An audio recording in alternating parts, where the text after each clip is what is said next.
Salut et bienvenue à la formation de base théorique sur Trust Wallet. À la sortie de cette formation, tu vas apprendre la signification des termes, la signification de certains mots ou de certains termes sur Trust Wallet. Ok? Donc, en définition, portefeuille Trust Wallet, c'est un portefeuille numérique décentralisé au crypto wallet qui te permet de stocker, recevoir, envoyer et gérer les crypto-monnaies sur ton téléphone ou sur ton ordinateur. Il est non custodial. Tu es le seul détenteur des clés privées de ton argent. Il prend en charge plusieurs blockchains, Ethereum, Binance Smart Chain, Solana, etc. En exemple concret, c'est comme un compte bancaire dans ta poche, mais sans banque. C'est-à-dire c'est toi seul qui détiens le secret, la clé, voilà les 12 mots-clés de ton compte. En deux, phare de récupération ou seed phrase. C'est une liste de 12 mots uniques générés automatiquement lorsque tu crées ton portefeuille. Pour tous ceux qui ne savent pas de quoi il s'agit, allez-y sur ma chaîne YouTube ou bien sur TikTok. J'ai fait une formation comment créer son portefeuille Trust Wallet, tout est déjà expliqué. Ok, elle permet de restaurer ton portefeuille si tu perds ton téléphone ou désinstalles l'application. Si quelqu'un obtient ta phrase, il peut voler tout ton argent. C'est pour vous dire que vous devez garder cette clé à vous-même. Vous ne devez pas confier à quelqu'un d'autre. Ne jamais stocker, ne jamais la stocker en ligne, ni l'envoyer à qui que ce soit. Ok?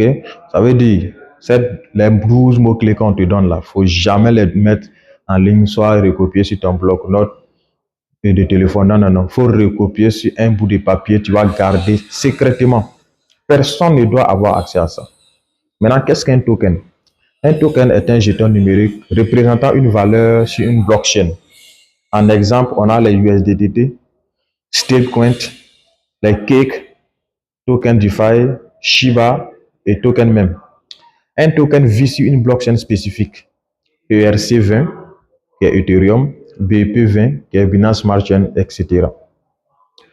Qu'est-ce qu'une blockchain? C'est une base de données décentralisée où toutes les transactions sont enregistrées de manière transparente, sécurisée et immuable. Dans les vidéos précédentes, j'ai eu à faire une formation sur ça. Ça veut dire que c'est un cahier ouvert public que toutes les transactions sont enregistrées et tout le monde peut voir en fait. Pas de banque, pas d'intermédiaire. Elle fonctionne grâce à un réseau d'ordinateurs à travers le monde. En exemple, Ethereum, Bitcoin, Binance Smart Chain, Polygon.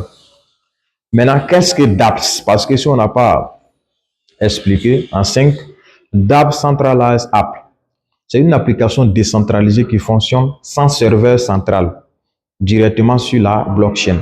Ok, elle te permet d'effectuer des actions financières telles que le swap, le staking, le farming sans intermédiaire. En exemple de dApps, Decentralized Apps, nous avons Uniswap, PancakeSwap, Aave et OpenSea.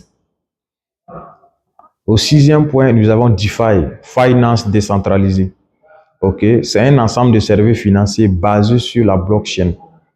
Ok, tu peux y faire tout ce que les banques proposent, mais sans banque. Prêter et gagner des intérêts, emprunter des cryptos, faire du staking ou du farming, échanger des tokens instantanément. Tu deviens ton propre banquier avec ton téléphone. Ok. En 7, NFT, non fungible token. C'est un objet numérique unique comme une œuvre, une musique ou un billet d'événement enregistré sur la blockchain. Contrairement aux cryptos classiques comme le BTC et l'Ethereum, chaque NFT est différent et non échangeable à l'identique. Ok?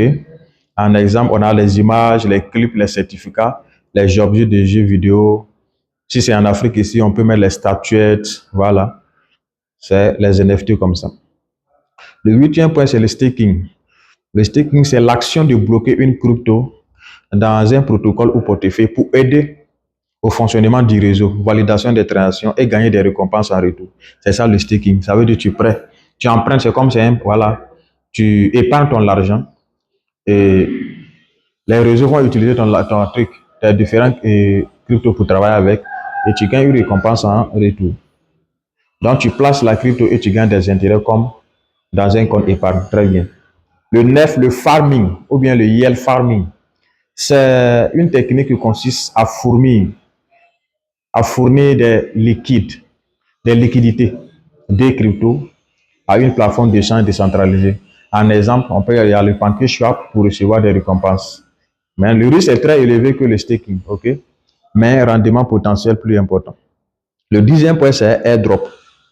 Distribution gratuite de tokens à certaines personnes, souvent pour promouvoir un nouveau projet. Tu peux recevoir des cryptos gratuitement si tu es éligible ou si tu participes à certaines tâches. En 11e point, qu'est-ce que le swap?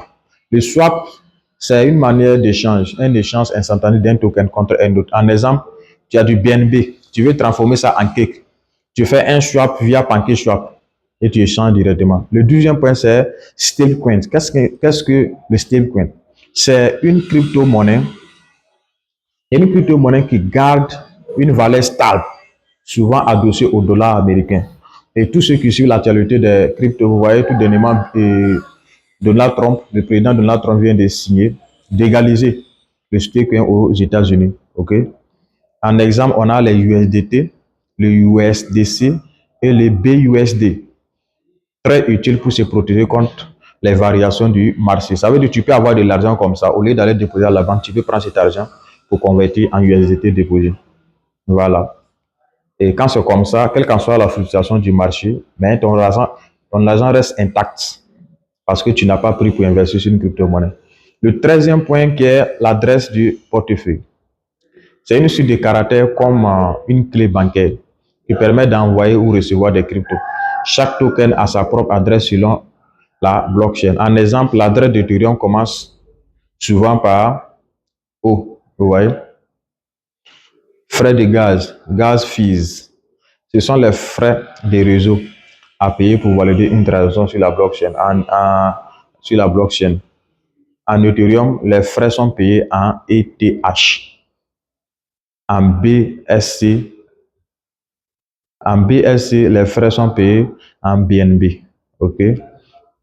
BSC, c'est Binance Smart Chain. Voilà. Donc, j'espère que vous avez pris le temps de suivre cette formation théorique. Et tous ces éléments, vous les verrez sur l'interface de Trust Wallet. Donc, c'est à vous encore de faire vos recherches et de mieux approfondir votre connaissance. Merci.